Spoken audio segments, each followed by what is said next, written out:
I was reborn. The first thing I did was toss the engagement ring onto the face of my Ice Queen fiancée. Victoria, we're done. She scoffed. Leave me, and you'll be less than nothing. I couldn't be bothered with her. All I wanted was a quiet place to settle down, enjoy good food, and live my own small, comfortable life. But someone please tell me why she later came crying, begging me not to flaunt my affection for other women. Ethan Vance, are you quite finished with your tantrum? The frigid voice was like shards of poisoned ice hitting my eardrum. I looked up, facing a face of breathtaking beauty that was both familiar and strange. Victoria Sterling, my fiancée, CEO of Sterling Industries, a woman who viewed all emotion as a fatal weakness. In my previous life, for her sake, for that pathetic engagement contract, I spent 3 years playing the role of her lapdog. I hid all my true talents, pretending to be nothing more than a useless trust fund kid, all to ease her mind, to make her believe she could easily control me and everything belonging to the Vance family. The result? She and the forces behind her slowly devoured the Vance family empire. My parents died tragically, and as for me, she dismissed me with a casual, "He's no longer useful," before having me tossed into the river to feed the fish. The choking sensation of the river water flooding my lungs felt like it happened yesterday. But now I was back. I returned to 3 years ago, the day before our scheduled engagement party. Tantrum. I twisted my mouth into a sarcastic half-smile, fishing the delicate velvet box out of my tuxedo pocket. I snapped it open and casually tossed the 10-carat emerald-cut diamond ring onto the coffee table in front of her. The ring rolled across the glossy surface, making a crisp, clicking sound. Victoria Sterling, I said it once. We are done. I enunciated every word clearly. My voice wasn't loud, yet it landed like a heavy hammer blow against her perpetually cold, expressionless face. Her pupils constricted sharply. Have you lost your mind? Ethan, do you realize what you're saying? The engagement party is tomorrow. Every guest has been invited. If you back out now, you want the Vances and the Sterlings to become the laughingstock of Viridian City. A trace of incredulous fury laced her voice. Laughingstock, I chuckled, leaning back into the soft upholstery of the sofa. I looked at her with an expression she had never seen before, one mixed with a touch of pity. I don't know if the Sterlings will become a joke, but from today onward, I, Ethan Vance, intend only to be the one watching the show. I'm tired. I cut her off, the weariness in my tone genuine. The game of conquering the world? I'm out. Starting today, I just want to coast, grow some herbs, cook, enjoy a good whiskey, and appreciate life. Victoria looked as if she'd heard the funniest joke in the world. She scrutinized me from head to toe, the disdain and contempt in her eyes practically spilling over. Cook? Whiskey? Ethan Vance, what else are you capable of besides that? Leave Sterling Industries. What do you think your family, which has already been gutted, can offer you? You're less valuable than a stray dog on the street. That won't concern CEO Sterling. I stood up, smoothing down the lapel of a perfectly unwrinkled blazer. All right, just a reminder, the Harborfront redevelopment project? Bad feng shui. Anyone who touches it is cursed. With that, I walked toward the door without looking back. Leaving that single warning was my final act of decency toward my parents, whom she had indirectly killed in the previous timeline. Behind me, Victoria's cold, mocking laughter followed me out. She hadn't taken my words seriously, seeing them only as the impotent rage of a discarded failure. She didn't know that the moment I stepped outside that door, her world was about to face a storm unlike any she could imagine. And I intended only to watch quietly. After losing half a lifetime at the poker table of life, I finally understood one principle. Sometimes, doing nothing is the biggest win of all. I returned to the Vance estate. It was a sprawling, historic manor located in the suburbs, complete with immense gardens. In the previous life, it had been seized and auctioned off, eventually falling into Victoria's hands, who converted it into a high-end commercial event center. In this life, I would make this place my sanctuary for lying flat. The first thing I did was dismiss most of the household staff, keeping only Mr. Jenkins, the butler who had watched me grow up since childhood. Sir, what is the meaning of this? Mr. Jenkins looked bewildered at the shopping list I provided. The list contained no luxury goods or sports cars. It was filled entirely with top-of-the-line kitchen equipment, rare gourmet ingredients, and various grains and fermentation jars for brewing alcohol. Mr. Jenkins, just call me Ethan from now on, I told him, patting his shoulder. I'm opening a private kitchen here. I'm calling it the Haven. 1 table per day, strictly depending on my mood. Mr. Jenkins opened his mouth to protest, but ultimately swallowed his questions, merely sighing. His eyes were filled with the sympathy reserved for a young master who had clearly been so devastated by Miss Sterling that he had given up on life. I didn't bother to explain. Soon a call came through. The caller ID read, Adam Thorne, my most trusted lieutenant, who in my past life followed me from nothing to become a Wall Street capital giant. He was my protege, intensely loyal and supremely capable. Boss, the task you assigned has been handled. Adam's voice, over the phone, was steady and powerful. The initial strike against Sterling Industries has commenced. We estimate that within 3 days, we can wipe out 20% of their stock valuation. I gave a casual acknowledgement, my eyes focused on the few tea olive trees in the courtyard, calculating how much flower wine I could brew in the autumn. Boss, Adam seemed surprised by my lack of enthusiasm. What is the next phase of our plan? What plan? I frowned, slightly impatient. Adam, you are the CEO of Polaris Capital. Do you need to ask me about such a minor issue? Handle corporate affairs yourself. Don't bother me. I'm busy. Before he could reply, I hung up. On the other end of the line, Adam Thorne stood frozen in his top-floor office in the Apex Tower. He stared at the massive electronic screen showing the sheer drop of Sterling Industries' stock value, a devastating green line. He fell into deep thought. The boss said, Don't bother him. He's busy. Busy with what? Busy dealing with his small fry, the Sterling family? The boss is truly the boss. He must be testing me. He thinks my actions are too slow, my efficiency too low. It's an insult to his ability that I would need to consult him on an opponent of this caliber. Furthermore, the boss saying he's busy is absolutely a coded message. It means he is executing a much grander, more earth-shattering strategic move behind the scenes, and the attack on Sterling is merely an insignificant part of the master plan. Understood, boss. Adam instantly straightened his back, a fierce fire reigniting in his eyes. I will not let you down. He immediately called an emergency meeting with all his core traders. Emergency meeting. The boss has issued new directives. Increase the intensity. I don't care about the cost. I want the cash flow of Sterling Industries to be completely broken within 1 week. The group of subordinates, all hailed as financial prodigies, instantly got a shot of adrenaline. The entirety of Polaris Capital entered the highest level of combat readiness. They had no idea that their boss, at that very moment, was wearing an apron, humming a tune, and deep in the kitchen researching a long-lost classic dish of intricate French cuisine, pâté de canard en croûte. The Haven opened without a grand sign or marketing campaign. It relied solely on the wooden plaque I personally carved and placed by the courtyard gate, reading, "One sitting daily." By chance only. For the first 3 days, there wasn't a single customer. Mr. Jenkins paced worriedly, but I enjoyed the quiet peace. Lying in the rocking chair in the courtyard, sipping the plum wine I had brewed myself, watching the clouds drift by. This was life. That afternoon, I was tending to my herb garden when I heard the faint meowing of a cat near the gate. A moment later, a small, fluffy white creature squeezed through the gap in the door, darting straight toward a catnip plant at my feet, where it began rolling around in ecstatic abandon. I couldn't help but laugh. This little guy had good taste. Tuan, you can't run off. A clear, slightly panicked female voice called out. I looked up and saw a girl in a pale yellow sundress. She stood in the doorway, framed by the light, the setting sun bathing her in a soft, golden halo. Her skin was fair, her features delicate, like someone stepped out of a painting.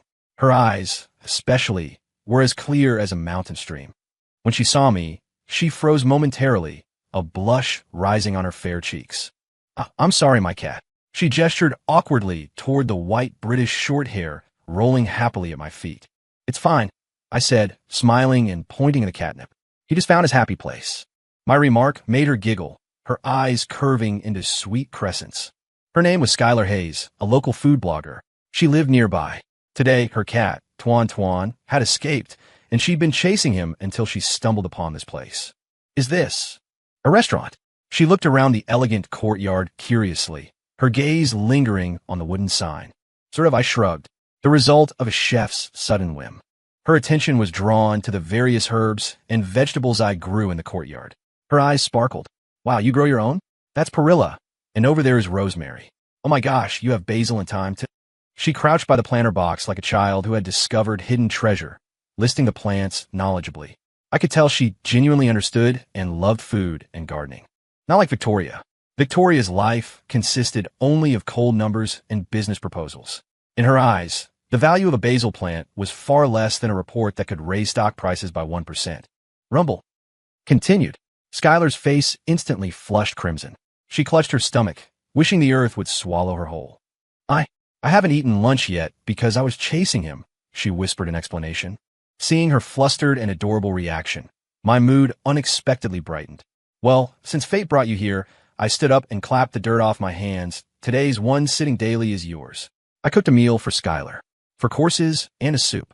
Consommé of cabbage, intricate silk tofu, sweet and sour mandarin fish, and braised pork belly, all paired with a wild mushroom broth. When the dishes were presented, Skylar's eyes widened. As a food blogger, she had eaten countless delicacies, but she had never seen such refined cuisine. The consommé of cabbage was crystal clear. A few delicate cabbage hearts rested silently at the bottom. It looked deceptively simple, but when she spooned the broth into her mouth, an intense burst of umami flavor exploded on her palate. This is a master stock, isn't it? Made from chicken, duck, prosciutto, scallops. Simmered and clarified for at least 8 hours. She looked at me in shock. I smiled, offering no words, confirming her guess. She then picked up the intricate silk tofu. The tofu, sliced thinner than hair, dispersed in the broth like an ink wash painting. The knife skills, she murmured. Her gaze, which started with admiration, had turned into utter reverence. She ate the meal with intense concentration. She savored every dish, then looked up at me with her bright eyes, giving the most sincere compliments. You are incredible. You are the most talented chef I have ever met. This braised pork belly is perfectly rendered. It melts in your mouth. The balance of sweet and savory is exactly right. How did you do it? After the meal, I brewed her a pot of rare, aged oolong tea that I had prepared myself. We sat in the courtyard, chatting. We discussed everything from regional American cuisines to molecular gastronomy, from ingredient sourcing to temperature control. I found talking to her incredibly comfortable. Unlike Victoria, who never spoke 3 sentences without mentioning business or profit, Skylar's world was simple and beautiful, filled with a deep passion for food and life. Speaking of which, you're in such great shape. Do you work out a lot? Her topic suddenly shifted, her gaze unconsciously drawn to the outline faintly visible beneath my t-shirt. I had just come out of the kitchen, wearing only a thin black t-shirt. Sweat beaded lightly on my forehead from the heat. Yeah, it's a habit, I nodded. See, can I touch it? She asked, gathering her courage, her cheeks flushed like ripe apples. Just once. I'm just really curious. Seeing her hesitant yet utterly hopeful expression, I couldn't help but laugh aloud. I didn't answer verbally. I simply straightened my posture slightly. Taking this as permission, she extended a slender finger and gently, tentatively, poked my abdomen. Through the thin fabric, the firm, rock-hard sensation made her gasp softly, and her face grew even redder. Wow! She let out a small exclamation, like a child who had discovered a new continent. Just then, my phone rang again. It was Adam Thorne. I answered impatiently. What is it now? Boss. Adam's voice was trembling with excitement. Success. We leveraged our positions in less than a week, creating a massive liquidity crisis for Sterling Industries. Victoria Sterling is running around frantically, begging for investment from anyone who will listen. Oh, I responded blandly, my focus on Skylar's flushed face after she'd touched my abs. Boss, the next step, shouldn't we initiate the acquisition plan? Acquisition? I frowned. Why would I acquire that dumpster fire? Look, stop bothering me. I'm having tea with a beautiful woman. I hung up the phone again. Skylar's heart skipped a beat at my mention of having tea with a beautiful woman, and she shyly lowered her head. Meanwhile, Adam Thorne on the other end of the line was once again deep in contemplation. Having tea with a beautiful woman? The boss has a woman with him. And at this critical juncture, this cannot be an ordinary woman. This must be a crucial element of the boss's plan. Is this woman the final trump card to bring down the Sterlings? Or perhaps, the boss is deliberately creating this smokescreen to confuse Victoria, letting her drop her guard before delivering the fatal blow. Brilliant. Truly brilliant. Adam felt like he had reached a new level of enlightenment. Issue the order, he commanded his assistant. I want every clue in Viridian City related to beautiful women and tea investigated. Every move the boss makes has a profound meaning. We must keep pace with his rhythm. Victoria Sterling was agitated lately, extremely agitated. Since Ethan Vance, that waste of space, broke off their engagement, Sterling Industries had been cursed. First, several large projects they were negotiating were suddenly snatched away by some mysterious entity called Polaris Capital. Then, the stock price plummeted without warning, as if an invisible hand were maliciously shorting the company. Internal morale collapsed. Several core executives were poached with double their salaries. In just 1 week, the business empire she had meticulously built was teetering on the brink of collapse. CEO Sterling, we've investigated. This Polaris Capital has a cryptic background, immense funding, and operates with brutal, unconventional aggression, the secretary reported nervously. Useless. Victoria slammed a file onto the table. After all this time, that's all you found? Her face was etched with fatigue and anxiety. Her former icy composure had been replaced by irritability and volatility. She couldn't understand who was targeting her. Could it be Ethan Vance? The thought flashed through her mind, only to be instantly dismissed. Impossible. That useless bum who only knew how to eat and play. What ability could he possibly have beyond causing trouble for her? She'd even heard he had actually gone and opened some sort of private kitchen, utterly self-destructing and hopeless. CEO Sterling, our cash flow gap is too big, and the banks are calling in loans. The only solution is to find new investment, the secretary whispered. Investment? Who would dare invest in us right now? Victoria rubbed her temples, frustrated. There is one person, perhaps. The secretary's eyes showed a glimmer of hope. I heard that a mysterious investment titan, known only as Mr. G, has arrived in Viridian City. They say his vision is ruthless, and everything he touches turns to gold. If he agrees to help, our company will surely be resurrected. Mr. G. A spark ignited in Victoria's eyes. What are his demands? His demands are extremely strange. The secretary's expression grew awkward. Apparently, he doesn't review projects or financial statements. He only judges how well you can cook. To get an audience with him, you must satisfy his culinary standards first. Victoria was stunned. What kind of insane demand was that? An oligarch who could shake the foundations of capital markets judged investment viability based on cooking skills? This was utterly ridiculous. But she had no choice. This was her last lifeline. Spare no expense.